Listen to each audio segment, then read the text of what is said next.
Good afternoon friends.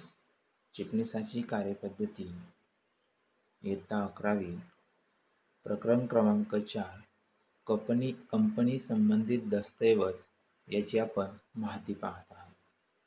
त्यामधील आपण घटनापत्रक म्हणजे काय, घटनापत्रकातील कलमे, त्यानंतर नियमावलीची माहिती पाहत असताना आपण तटबंदीय नियमावली याची माहिती पाहत आहोत.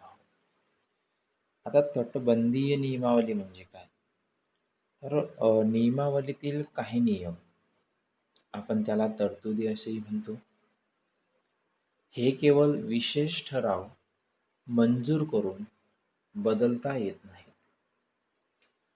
तर त्यासाठी कायद्यात नमूद केलेल्या काही कार्यपद्धती असतात. त्या कार्यपद्धतीचे आपल्याला पालन करणे अतिशय आवश्यक असते. उदाहरण द्यायचं झाल्यास, कंपनीच्या नावात बदल करण्यासाठी जर आपल्याला कंपनीच्या नावात बदल करायचा असेल, तर कंपनीच्या नावात बदल करण्यासाठी 910 मताधिक्य असणे आवश्यक असते. म्हणजे 10 लोकांमधून 9 लोकांची त्याला संमती असणे अतिशय महत्त्वाचे आहे. तरच आपण कंपनीच्या नावामध्ये बदल करू शकतो. नियमावलीतील असे नियम कंपनी स्थापनेच्या वेळी किंवा त्यानंतरही निश्चित केली जाऊ शकतात. म्हणजे जर आपल्याला कंपनी स्थापन करायची असेल आणि त्या कंपनीच्या नावामध्ये काही बदल करायचा असेल स्थापन केल्यानंतर, तर त्यासाठी लोकांची किंवा सभासदांची त्याला संमती असणे गरजेचे आहे. पुढचा आहे नियमावलीतील बदल. आता कंपनी कायद्यानुसार, घटनापत्रकातील तरतुदीनुसार नियमावलीत विशेष ठराव सर्वसाधारण सभेत करून बदल करता येऊ शकतो. म्हणजे आपल्याला नियमावलीत काही बदल करायचा असेल, त्या नियमावलीत बदल करत असताना सर्वसाधारण सभेमध्ये विशेष ठराव करून त्यात आपल्याला बदल करता आला पाहिजे.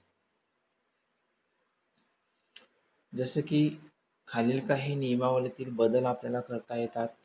त्यामध्ये पहिला बदल आहे की नवीन नियमावलीचा अथवा कायद्यांचा अंगीकार करणे. बऱ्याच वेळा होते काय की आपल्या कंपनी जी आहे त्या कंपनीमध्ये नवीन नियमावली तयार केली जाते आणि त्या नवीन नियमावलीच्या कायद्यांचा जो अंगीकार आहे तो सर्वांनी स्वीकारणं अतिशय महत्त्वाचं आहे. पुढचा आहे नियमावलीतील काही मजकूर काढून टाकणे. नियमावलीमध्ये अशा काही गोष्टी असतात की त्या कंपनीच्या संदर्भात महत्त्वाच्या नसतील, तर अशा वेळेस त्या नियमावलीतील तो काही मजकूर असेल तो मजकूर काढून टाकावा लागतो. 3 नंबरचा आहे नियमावलीत काही मजकूर समाविष्ट करणे. संस्थेच्या कंपनीच्या नियमावलीत काही नवीन नियम जर आपल्याला ॲड करायचे असतील, ते नवीन नियम आपण त्यामध्ये समाविष्ट करू शकतो. हे नियमावलीच्या बदलामध्ये आपण पाहत आहोत. नियमावलीतील नियमांसाठी पर्यायी नियम समाविष्ट करणे आणि नियमावलीत दुरुस्ती करणे. आपल्या नियमावलीत बऱ्याचशा कायद्यात किंवा बऱ्याचशा नियमामध्ये काही दुरुस्ती असतील तर त्या आपण करू शकतो. पुढचा नवीन मुद्दा आहे अंतर्गत व्यवस्थापनाचा सिद्धांत. आता कंपनीचे संचालक हे घटनापत्रकातील व नियमावलीतील तरतुदीनुसारच काम करीत आहात असे गृहीत धरले जाते. आपण अंतर्गत व्यवस्थापनाचा सिद्धांत असे नमूद करतो की कंपनीशी व्यवहार करणाऱ्या ज्या काही व्यक्ती असतील, काही अंतर्गत व्यवस्थापनातील व्यक्ती असतील किंवा काही कंपनीच्या अधिकाऱ्यांनी केलेले कामकाज बरोबर आहे की नाही हे पाहण्याची गरज नसते. घटनापत्रक जर आपण विचार केला तर घटनापत्रक व नियमावलीतील तरतुदीप्रमाणेच कृती केली जात आहे असे मानले जाते. अंतर्गत व्यवस्थापनाचा सिद्धांत बाहेरील व्यक्तींना संरक्षण देण्यासाठी केलेला आहे. म्हणजे कंपनीच्या बाहेरील ज्या काही व्यक्ती असतील, त्या कंपनीच्या बाहेरील व्यक्तींना अंतर्गत व्यवस्थापनाचा सिद्धांत आपण संरक्षण देण्यासाठी केलेला आहे. अंतर्गत नियमाबाबत चौकशी करण्यासाठी आवश्यकता नाही किंवा जबाबदारीही त्यांच्यावर नाही. असे समजले जाते की काही दस्तऐवज माहिती ही अंतर्गत मानली जाते, जी बाहेरील व्यक्तींसाठी गोपनीय असते. आता बाहेरील व्यक्ती ही घटनापत्रक असेल, नियमावलीद्वारे मिळणाऱ्या माहितीच्या आधारे कृती करत असते. आपण बघितलं की अंतर्गत व्यवस्थापनाचा सिद्धांत काय नमूद करतो, की कंपनीशी व्यवहार करणाऱ्या ज्या काही व्यक्ती असतील, मग त्या अंतर्गत व्यवस्थापनातील व्यक्ती असतील किंवा कंपनीच्या अधिकाऱ्यांनी केलेले कामकाज बरोबर आहे की नाही हे पाहण्याची गरज नसते. घटनापत्रक व नियमावलीप्रमाणे कंपनी कृती करते असे मानले जाते. अंतर्गत व्यवस्थापनाचा सिद्धांत बाहेरील व्यक्तींना संरक्षण देण्यासाठी केलेला आहे.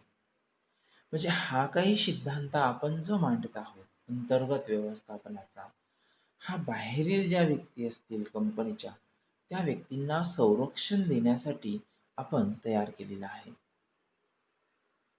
अंतर्गत नियमाबाबत चौकशी करण्याची आवश्यकता किंवा जबाबदारी त्यांच्यावर पण नाही. यानंतर आपण मुद्दा पाहणार आहोत माहितीपत्रक. कंपनीच्या स्थापनेसंबंधित जे काही महत्त्वाचे दस्तऐवज होते, त्या महत्त्वाच्या दस्तऐवजांमध्ये तिसरा जो दस्तऐवज आहे तो आहे माहितीपत्रक. आपण पहिला दस्तऐवज घटनापत्रक बघितला, दुसरा दस्तऐवज नियमावली, आता तिसरा दस्तऐवज आहे तो माहितीपत्रक. सार्वजनिक कंपनी जनतेकडून भाग भांडवल उभारणीसाठी जे पत्रक प्रसिद्ध करते, त्या पत्रकास आपण माहितीपत्रक असे म्हणतो. काळजीपूर्वक लक्ष द्या. सार्वजनिक कंपनी जनतेकडून किंवा लोकांकडून भाग भांडवल उभारणीसाठी जे पत्रक प्रसिद्ध करत असेल, त्या पत्रकास आपण माहितीपत्रक असे म्हणतो. मग माहितीपत्रकात संबंधित भाग भांडवलासंबंधी आवश्यक ती माहिती असते. ज्याप्रमाणे आपण कंपनीची घटनापत्रक तयार केलं, कंपनीची नियमावली तयार केलं, त्याचप्रमाणे कंपनीचे माहितीपत्रक असणे फार गरजेचे आहे.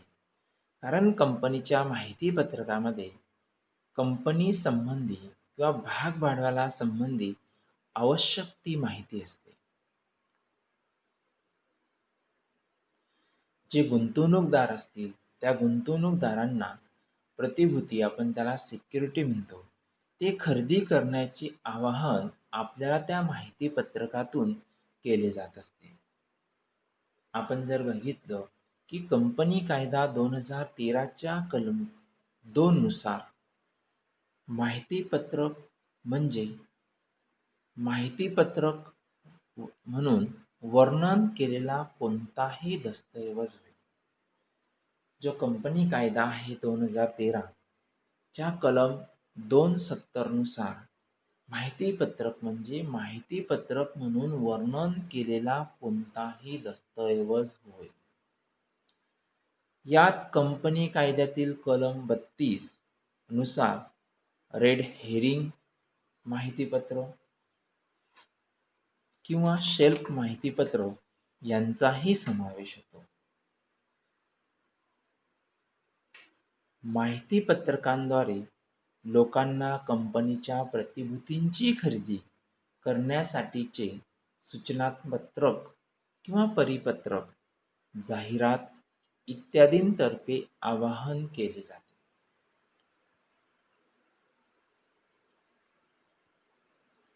म्हणजे सांगायचं झाल्यास कंपनीचे जे भाग आहेत व जे कर्जरोखे आहेत, खरेदी करण्यासाठी सर्वसामान्य जनतेला ज्या दस्तऐवजांद्वारे आवाहन केले जाते त्या दस्तऐवजाला आपण माहितीपत्रक असे म्हणतो.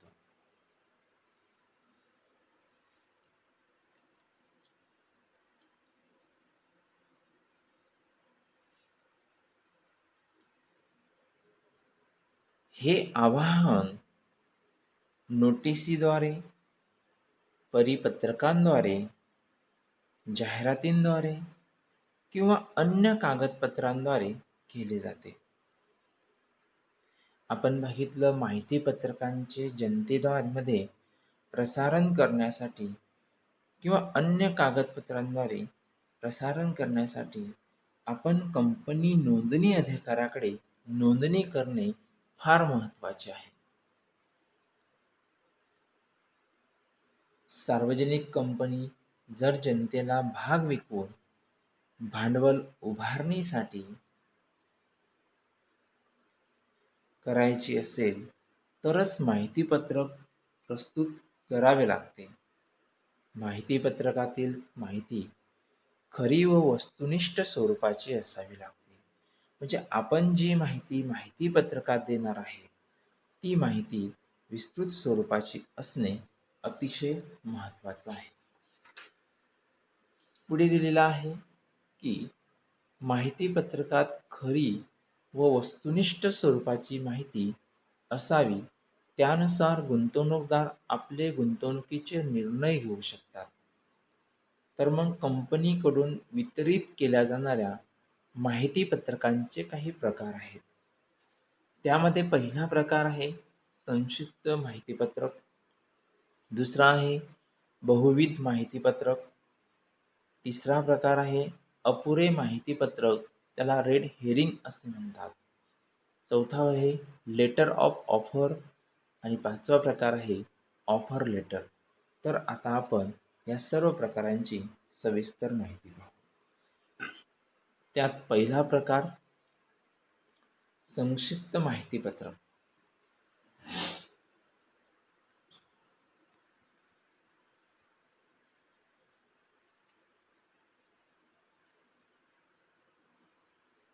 त्याला सेल्फ टेक्स्ट असे म्हणतात. संक्षिप्त माहितीपत्रक फर्स्ट प्रकार.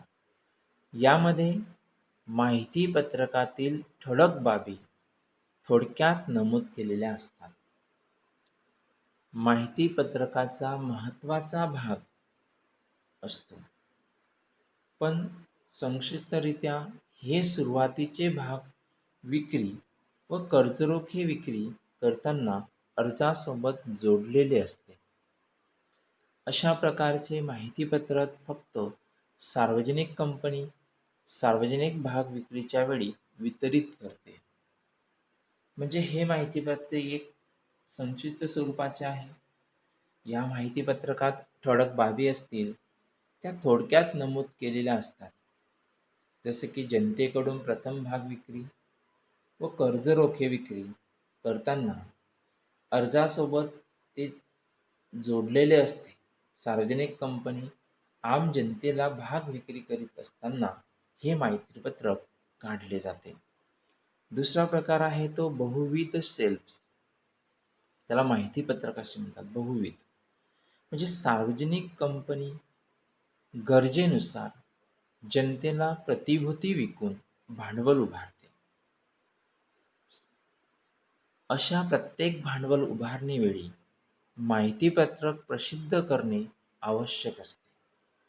म्हणजे जर सार्वजनिक कंपनीला भांडवल उभारणी करायची असेल तर ती जनतेला प्रतिभूती विकून भांडवल उभारणी करत असते आणि ही अशा प्रत्येक भांडवल उभारणीवेळी माहितीपत्रक प्रसिद्ध करणे आवश्यक असते. माहितीपत्रक तयार करण्याची व नोंदणी करण्याची जी प्रक्रिया आहे ते वेळखाऊ प्रक्रिया आहे. त्यामुळे प्रत्येक वेळी नवीन माहितीपत्रक तयार करण्याऐवजी कंपनी सेल्फ माहितीपत्रक तयार करत असते. सेल्फ माहितीपत्रक हे पहिल्या विक्रीपासून 1 वर्षापर्यंत चालू शकते. सार्वजनिक कंपनी आपल्या गरजेनुसार भागांची विक्री करून जनतेला भांडवल उभारणी करत असते. प्रत्येक भांडवल उभारणीच्या वेळी नवीन माहितीपत्रक तयार करण्याची कंपनी किंवा बहुविध माहितीपत्रक तयार करते. हे माहितीपत्रक पहिल्या विक्रीपासून ते 1 वर्षापर्यंत चालू शकते. प्रतिभूतींच्या विक्रीच्या आव्हानानुसार पासून 1 वर्षापर्यंत केलेल्या आव्हानासाठी तपशीलपत्रक, त्याला इन्फॉर्मेशन मेमोरंडम, कंपनी नोंदणी अधिकारी कार्यालयात प्रत्येक वेळी सादर करावे लागते.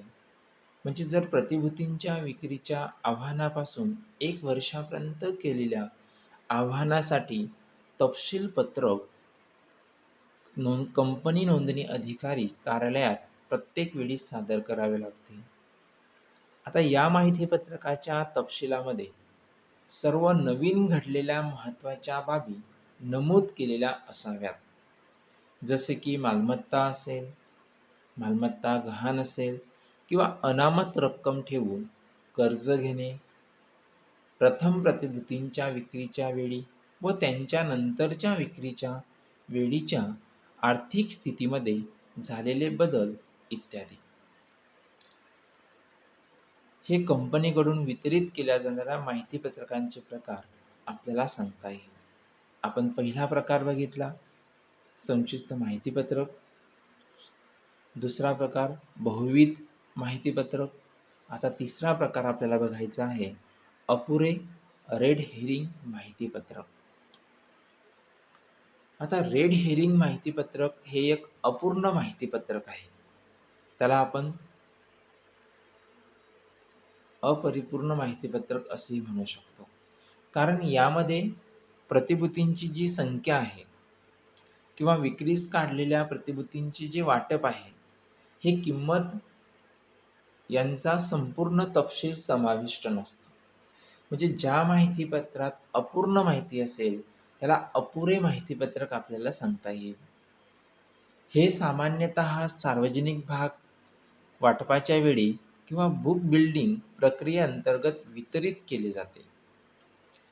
अपुरे माहितीपत्रक आम जनतेला आवाहन केलेल्या भागांविषयी पूर्ण माहिती देत नाही. म्हणजे आपण जनतेला जे भाग विकायचे आहेत त्या भाग विक्री संबंधित अपुरी माहिती ज्या पत्रकात दिली जात असेल त्याला आपण अपुरे माहितीपत्रक असे म्हणतो. किंवा किती भाग विक्रीस काढले आहेत व कोणत्या किमतीला विकले जाणार आहेत याची माहिती त्यामध्ये नसते. असे माहितीपत्रक नव्याने स्थापन होणारी कंपनी मध्ये प्राथमिक भाग विक्रीच्या वेळी तयार करत असते. आता यामध्ये बघा, सार्वजनिक भाग वाटप आला. सार्वजनिकरित्या सर्वप्रथम भाग विक्री करणे, बुक बिल्डिंग प्रक्रिया शब्द आलेला आहे. आता बुक बिल्डिंग प्रक्रिया म्हणजे काय, की ही अशी प्रक्रिया आहे ज्याद्वारे कंपनी सार्वजनिक मागणीनुसार प्रतिभूतींची वाटप किंमत निर्धारित करते. पुढचा आहे, त्यातच घ्या, रेड हेरिंग माहितीपत्रकाला समान दायित्व असते जे माहितीपत्रकाला असते. सदस्यता यादीला सुरुवात करण्याअगोदर कंपनीने कमीत कमी 3 दिवस आधी कंपनी नोंदणी अधिकाऱ्याकडे रेड हेरिंग माहितीपत्रक दाखल करणे आवश्यक आहे. इथं लक्षात ठेवण्यासारखी बाब म्हणजे रेड हेरिंग परिपत्रक कंपनी अधिकाऱ्याला 3 दिवस आधी दाखल करणे आवश्यक आहे. पुढचा प्रकार आहे लेटर ऑफ ऑफर. आता जेव्हा कंपनी खाजगीरित्या गुंतवणूकदारांच्या विशिष्ट वर्गाला किंवा खाजगी कंपनी आपल्या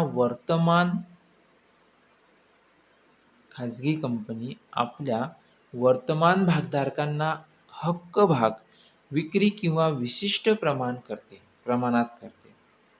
अशा वेळी कंपनी जे पत्र आपल्या वर्तमान भागधारकांना पाठवते त्याला लेटर ऑफ ऑफर असे म्हणतात. आणि त्यात हक्कासंबंधाची किंवा हक्क भागासंबंधी सविस्तर माहिती दिलेली असते. जे कंपनी प्रथम भाग विक्रीनंतर हक्क भाग विक्री करते. म्हणजेच कंपनीच्या वर्तमान भागधारकांना प्रथम त्यांच्याकडे असलेल्या भागांच्या प्रमाणात भाग वाटप करत असते. अशा वेळी कंपनी लेटर ऑफ ऑफर भागधारकांना पाठवते. यात प्रस्तावाचा तपशील समाविष्ट असतो. पुढचा प्रकार आहे ऑफर लेटर. जेव्हा कंपनी खाजगीरित्या प्रतिभूतींचे वाटप करत असते, तेव्हा कंपनी गुंतवणूकदारांच्या निवडक गटाला ऑफर लेटर देते. खाजगीरित्या भागविक्री म्हणजे जेव्हा एखादी कंपनी गुंतवणूकदारांच्या कोणत्याही निवडक गटास तिचे भाग वितरित करीत असते. जेव्हा कंपनी खाजगीरित्या गुंतवणूकदारांच्या विशिष्ट वर्गाला भाग खरेदी करण्याविषयी आवाहन करते, त्यावेळी जे पत्र तयार केले जाते त्यास आपण ऑफर लेटर असे म्हणतात.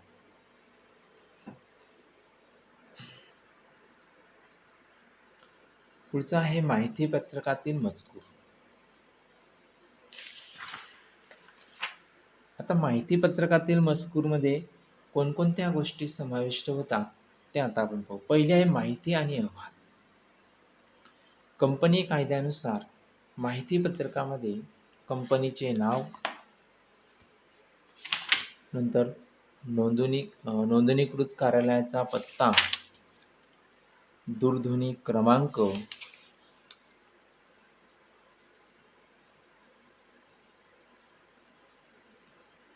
त्याचप्रमाणे ईमेल, स्वरूप, वाटप केल्या जाणाऱ्या प्रतिभूतींची संख्या आणि त्यांची किंमत,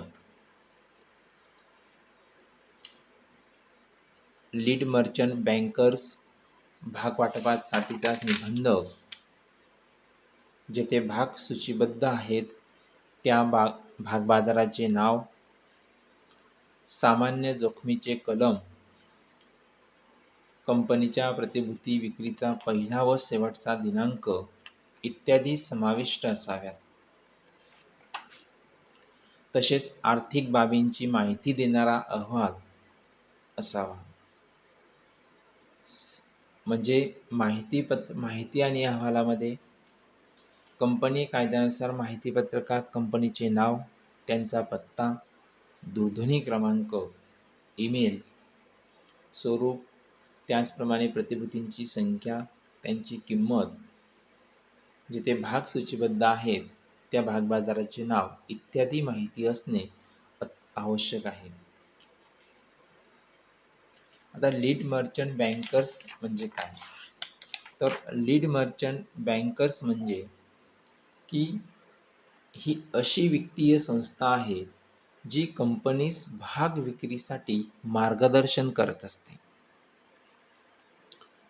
पुढे भाग वाटपासंबंधीचा निबंध. आता भाग कर्ज व शुल्क स्वीकारण्यासाठी तसेच गुंतवणूकदारांच्या नोंदी ठेवण्यासाठी नियुक्त केलेला अधिकारी होय. इथं आपल्याला लक्षात ठेवण्यासारखी बाब म्हणजे लीड मर्चंट बँकर्स ही अशी वित्तीय संस्था आहे जी कंपनीस भाग विक्रीसाठी मार्गदर्शन करते. भाग वाटपासंबंधीचा निबंधक म्हणजे भाग अर्ज व शुल्क स्वीकारण्यासाठी तसेच गुंतवणूकदारांच्या नोंदी ठेवण्यासाठी नियुक्त केलेला अधिकारी असतो. पुढचा आहे घोषणापत्र. माहिती पत्रकामध्ये कंपनीचे चिटणीस, आपण त्याला सचिव असे म्हणतो, हिशोब तपासनीस म्हणजे ऑडिट फीज, कायदेशीर सल्लागार इत्यादी तज्ज्ञांनी त्यांनी तपासलेल्या बाबींबद्दल विधान असू शकते.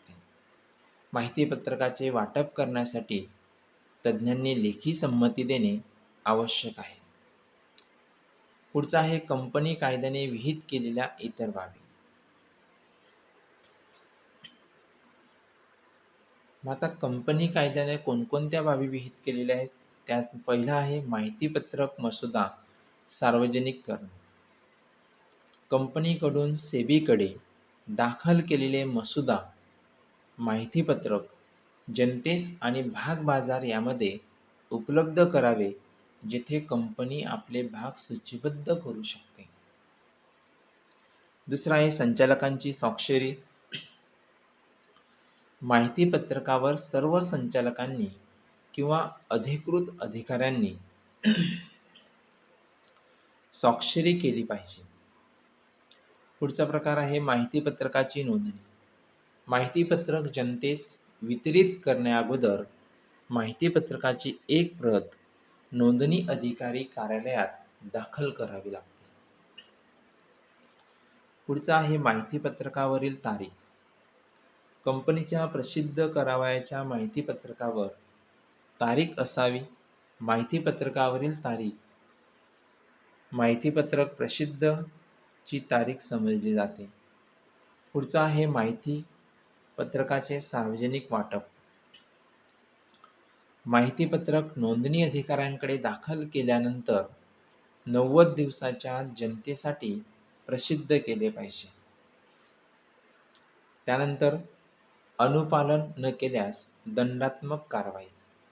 माहितीपत्रकासंबंधी वर नमूद केलेल्या जर तरतुदींचे आपण पालन केले नसेल तर अशा वेळेस कंपनीला पुढील प्रमाणे दंड आकारला जाऊ शकतो.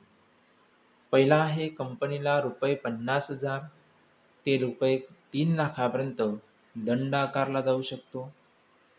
दुसरा आहे असे माहितीपत्रक ज्या व्यक्तींनी वितरित केले असेल त्या प्रत्येक व्यक्तीस 3 वर्ष तुरुंगवास किंवा ₹50,000 ते ₹3,00,000पर्यंत दंड किंवा दोन्ही शिक्षा ते होऊ शकतात.